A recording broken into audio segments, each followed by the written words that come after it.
Future is nothing but extended past. పాస్ట్కి ఫ్యూచర్కి పెద్ద తేడా లేదు. Projected past is future. ఏదైతే రిప్రెషన్స్ సప్రెషన్స్ పాస్ట్లో ఉన్నాయో అవే ఇమాజిన్డ్ ఫ్యూచర్ అవుతుంది. ఇక ఆ కళలు ఆ కోరికలు వస్తూ ఉన్నాయి. సంపూర్ణంగా నువ్వు జీవించావు, ఇక నీకు డిజైర్ అవ్వాల్సిన అవసరమే లేదు. అంటే డిజైర్స్ అంటే తొక్కి పట్టేది కాదు. ఎప్పుడైతే నువ్వు సంపూర్ణంగా అది చేసేసావో అది నిన్ను వదిలేసిపోతుంది. అదే డిజైర్లెస్నెస్. డిటాచ్మెంట్. ఈ మూమెంట్తో నువ్వు మళ్ళీ అటాచ్ అవ్వు. ఎందుకని? ఈ మూమెంట్ కంప్లీట్గా చేసావు కాబట్టి ఆ మూమెంట్తో డిటాచ్ అవ్వు. నెక్స్ట్ మూమెంట్ని వెల్కమ్ చేస్తున్నావు. దేవుడికి కంప్లైన్, కండెమ్ను, క్రిటిసిజం లేదు ఇక్కడ. ఎవ్రీ ప్రేయర్, అప్పుడు నీకు నీ లోపటి నుంచి వచ్చే ప్రేయర్ ఏంటంటే ఇట్ ఈస్ జస్ట్ గ్రాటిట్యూడ్. ఏది జరిగినా నువ్వు సంపూర్ణంగా నువ్వు యాక్సెప్ట్ చేయగలవు. ఇప్పుడేంటి? ఈ prayer is a language, business language. ఇప్పుడు ఎందుకు వచ్చింది అలా? దేవుడా ఇంకోలా ఉండాలి, నాకు ఇది వద్దు, వేరేది కావాలి, కొబ్బరికాయలు కొడతా, గుండు గీసుకుంటా, ఇవన్నీ ఎందుకు వచ్చాయి? Because you are not accepting God as it is. When you trust God, దేవుడిని నువ్వు ట్రస్ట్ చేసేటప్పుడు 100% నువ్వు యాక్సెప్ట్ చేయాలి కదా. యాక్సెప్ట్ ఎందుకు చేయలేదు నువ్వు? బికాజ్ దేవుడు అంటే ఒక ఏదో ఫుల్ఫిల్లింగ్ మెషిన్ కాదు, ప్రామిస్ ఫుల్ఫిల్లింగ్ మెషిన్ కాదు, ఎక్స్పెక్టేషన్ ఫుల్ఫిల్లింగ్ మెషిన్ కాదు. ఏ క్షణంలో ఆ క్షణం ఉండేటప్పుడు ఏమైపోయింది చూడండి. డిజైర్స్ అవసరమే లేదు, సంపూర్ణంగా ఉన్నావు అక్కడ. ఏ క్షణంలో ఆ క్షణంలో అది అటాచ్ కావక్కర్లేదు. ఎందుకని? నెక్స్ట్ క్షణం కూడా ఈ క్షణం వెళ్ళిపోయింది, అయిపోయింది, కంప్లీట్ అయిపోయింది. నెక్స్ట్ క్షణాన్ని 100% దేవుడిని ఇస్తున్న ప్రసాదంగా, మహాప్రసాదంగా స్వీకరించగలం. It's the God's grace and you express gratitude. ఇలా ఉండేటప్పుడు ఏ విధంగా ఉంటుంది లైఫ్ చూడండి. ఏ క్షణంలో ఆ క్షణం 100% you will become the contributor. సంపూర్ణంగా జీవిస్తున్నావు, గడిపేయట్లేదు. ప్రతి చిన్న చిన్న విషయంలో ఫ్లవర్ని చూసావు, 100% ఫ్లవర్, ఆ flower is the reflection of God అనే ఫీలింగ్లో ఉన్నావు. నీళ్ళు తాగుతున్నావు, యు ఆర్ టేకింగ్ గాడ్ అన్నంత ఫీలింగ్లో తాగుతున్నావు. తింటున్నావు, ఫుడ్ తింటున్నావు, దేవుడు నీ తీసుకుంటున్నావు, దేవుడు తింటున్నాడు అనే భావంతో తింటున్నావు. You will walk lovingly, you will SIT lovingly, you will work lovingly, you will taste lovingly. అప్పుడు ఎక్కడైనా ఎలా ఉంటుంది చెప్పండి? దేవుడు కళ్ళు, దేవుడు ముక్కు, దేవుడు నోరు, దేవుడు నాలుక, దేవుడు స్కిన్ అనేటప్పుడు ఏ విధంగా చూస్తాను? చెడు చేయాలనిపిస్తుందా? చెడు చూడాలనిపిస్తుందా? ఇప్పటికీ అదే దేవుడు అనేది ఒక ఎక్స్టర్నల్ ఫినామినా అనుకునేటప్పుడు ఎలా అయిపోయింది చూడండి. అసలు స్థితప్రజ్ఞ అంటే అదే. స్థితప్రజ్ఞ అంటే స్థితిలో ప్రత్యక్ష జ్ఞానం కలిగి ఉండటమే స్థితప్రజ్ఞ. ఏ స్థితి? ఏ మూమెంట్లో ఉన్నావో ఆ మూమెంట్లో నువ్వు 100% ఉండేటప్పుడు, స్థితి ప్రత్యక్ష జ్ఞానం కలిగి ఉండేటప్పుడు ఏం జరిగిపోయింది చూడండి. 100% నువ్వు ఏ మూమెంట్లో ఆ మూమెంట్ అయిపోయేటప్పుడు ఎలా అయిపోయింది అసలు? What is happening? You just see. ఈ విధంగా మీరు 100% ఉండేటప్పుడు బ్యూటిఫుల్ ట్రాన్స్ఫార్మేషన్ జరుగుతుంది. స్థితిలో ప్రత్యక్ష జ్ఞానం కలిగి ఉండటమే కదా స్థితప్రజ్ఞ. ప్రత్యక్ష జ్ఞానం అంటే ఏంటి? మీరేదో చదివేది కాదు, వినేది కాదు, మనోమయ ప్రజ్ఞ, సుతమయ ప్రజ్ఞ కాదు, భావనామయ ప్రజ్ఞ. You are total in the act. ఈ total in the act, then what will happen you just see. ఎంత బ్యూటిఫుల్గా ఉంటుంది.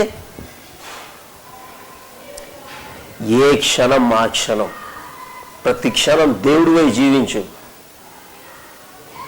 దేవుళ్ళా విను, దేవుళ్ళా మాట్లాడు, దేవుళ్ళా నడువు, దేవుళ్ళా తిను, దేవుళ్ళా వడ్డించు, దేవుళ్ళా సేవ చేయి, దేవుడితో ఉండు, దేవుళ్ళా పడుకో. ఏ యాక్ట్ కూడా ఎక్కడా కూడా సెల్ఫిష్ మోటివ్స్ లేవు. ప్రతి క్షణంలో ఇక మీకు అప్పుడు ఎలా ఉంటుంది చూడండి. బ్రహ్మాకార వృత్తిలా లేదు. బ్రహ్మాకార వృత్తి ఈశావాస్యం ఇదహం సర్వం యత్కించత్ జగత్యాం జగత్. ఎక్కడ అవాయిడ్ చేయగలవు ఈశ్వరుణ్ణి? అందుకనే చూడండి, ఆల్ ద మాస్టర్స్ ఇదే చెప్పారు, కానీ మీరు అర్థం చేసుకోలేదు. బాబా ఏం చెప్పాడు? అల్లా మాలిక్ అన్నాడు. అల్లా మాలిక్ అంటే అల్లాని మర్చిపోయారు. యూ స్టార్టెడ్ వర్షిపింగ్ బాబా. బాబా చెప్పింది మీకు లైక్ అయితే బాబాని చెప్పింది ఫాలో అయ్యి మీరు పార్టిసిపేట్ చేయండి, ప్రాక్టీస్ చేయండి, మేము స్థితప్రజ్ఞ వరకు తీసుకెళ్తుంది. కృష్ణుడిని లవ్ చేస్తే కృష్ణుడిని మీరు ప్రాక్టీస్ చేయండి, కృష్ణ చెప్పిన ప్రాక్టీస్ చేయండి. డిజైర్లెస్, డిటాచ్మెంట్, స్థితప్రజ్ఞ ఇవి ప్రాక్టీస్ చేయండి. వర్షిప్ చేస్తే ఏమొస్తుంది? పెట్టుకోండి.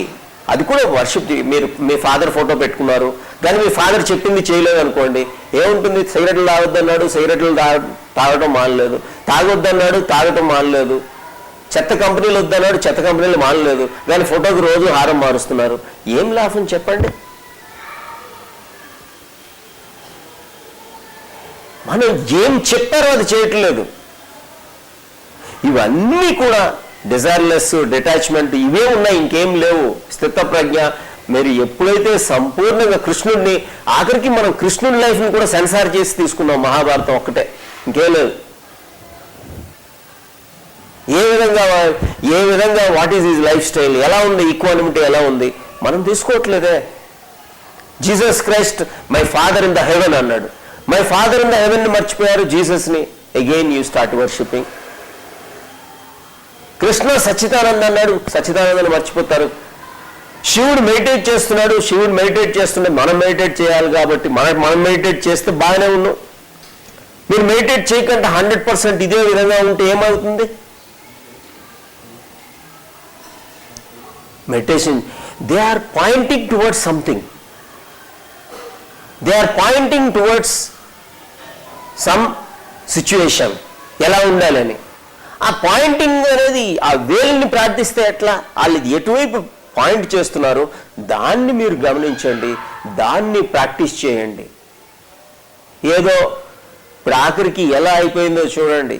దేవుళ్ళు కూడా వాళ్ళకి ఏదో వైవ్స్ ఉన్నట్టు, వాళ్ళకి వాహనాలు ఉన్నట్టు, వాళ్ళు కూడా ఎవరినో చూడండి, దేవేంద్రుడు ఇంకెవరినో ఎవరినో రేప్ చేశారు. ఇదంతా ఎంత దరిద్రమైన మనస్సులో కథలు ఎలా వచ్చాయి? Dirty minds will lead dirty stories. అవన్నీ సిచ్యువేషన్. ఇంద్రుడు అంటే ఏంటి? ఈ ఇంద్రియాలే. ఇంద్రస్య సాధనం ఇంద్రియం. ఇంద్రుడు అంటే అదే కదా. మీరు అవి మానేసి 100% అటువైపు, ఆఖరికి చూడండి, ఇక్కడ మీరు అన్ని సప్రెస్ చేయండి. ఇక్కడ తాగొద్దు, తర్వాత చనిపోయిన తర్వాత దేవలోకంలో పూర్తిగా తాగొచ్చు అంటే ఏంటి? ఇంకా తాగాలని ఉందన్నమాట నీకు మైండ్లో. ఇక్కడ అమ్మాయిలను ఏం చేయొద్దు, తర్వాత మానక, అప్సరా, ఊరోసి దొరుకుతారు అంటే ఏంటి? మీ అర్థం ఏంటి? అంటే ఇంకా అది పోలేదని, యు ఆర్ నాట్ ట్రాన్సెండెడ్ అని. నదులుగా పారుతూ ఉంటుంది అక్కడ డాన్సులు, అద్భుతమైన లేడీస్ అక్కడ డాన్స్ వేస్తున్నారంటే చూడండి, మైండ్లో ఎంత చెత్త ఉంది, తప్పులున్నాయి. ట్రాన్సెండ్ కాలేదు వీళ్ళు. ట్రాన్సెండ్ అయితే నువ్వు అది కోరుకోవాల్సిన అవసరమే లేదు కదా. ఇక్కడే ఉన్నాయి. తప్పు చేశావు, నీకు తప్పు జరుగుతుంది. Wholesome will happen. ధర్మం, హిందూ ధర్మం, ముస్లిం ధర్మం, క్రిస్టియన్ ధర్మం, బుద్ధిస్ట్ ధర్మం అని లేవు. ఒకటే ధర్మం. ఎవరు పొయ్యిలో చేయి పెట్టినా కాలుతుంది అంతే. ఎవరు తప్పు చేసినా తప్పు జరుగుతుంది అంతే. ఇక్కడ వెరీ సింపుల్ లా. స్వధర్మం అంటే నీ ధర్మం పరధర్మం అని కాదు. స్వధర్మం అంటే స్వాక ధర్మం, నీ ఆత్మధర్మం. ప్రతి వాళ్ళకి ఆత్మ అదే విధంగా ఉంటుంది. ప్రతి వాళ్ళకి ఒక తప్పు జరిగితే ఆ పర్టికులర్ డిసీజే వస్తుంది, వేరే ఏం జరగదు. నువ్వు ఒక తప్పు చేసావు, ఒకటి బ్లాక్ చేసావు, ఒక రిజల్ట్ వస్తుంది. ప్రతిదీ కూడా డిజైర్లెస్, డిటాచ్మెంట్, ఈ స్థిత ప్రజ్ఞ అందరికీ common, irrespective of which religion you belong to. ఏ రిలీజియన్తో సంబంధం లేదు, మంచితనంతో సంబంధం. హృదయాన్ని క్లీన్ చేసుకోండి, మైండ్ని క్లీన్ చేసుకోండి, ప్యూరిటీతో ఉండండి, తప్పుల్ని క్లియర్ చేసేసుకోండి, ధ్యానంతో ఉండండి. ధ్యానంని క్లియర్ చేసుకున్నారు, మీకు కోపం తక్కువ వస్తుంది. చూడండి, మీరు అన్ని రోజులు మీరు ప్రార్థించారే, దేవుడితో పూజారిగా ఉన్నారే, టెంపుల్లోనే ఉన్నారే, అయినా సరే ఆయన కూడా ఇంకప్పటికీ కోపం వస్తుందంటే ఏం జరిగినట్టు? అదే ధ్యానం చేయండి, కోపం తగ్గిపోతుంది. భార్యని మరి అలాగే ఉన్నారు, మీ భార్యని మీరు ఇల్ ట్రీట్ చేస్తున్నారు, మీ పక్కింటోడితో సరిగ్గా ఉండట్లేదు, మరి అన్ని చేస్తున్నారు కదా, మరి ఎందుకు అవ్వలేదు?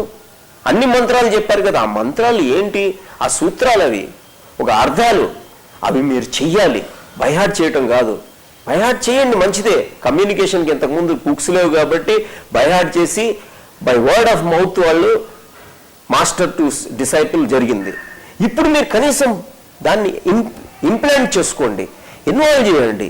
భగవంతుడు అనేది మీకు మీరు 100% మీరు అనుభవంగా చేసుకుని మీరు చేసేటప్పుడు ఆ చెత్తంతా క్లియర్ అయిపోతుంది. అప్పుడు మీరు 100% డిజైర్లెస్, డిటాచ్మెంటు, స్థితప్రజ్ఞ ఇవన్నీ కూడా మీకు జరుగుతాయి.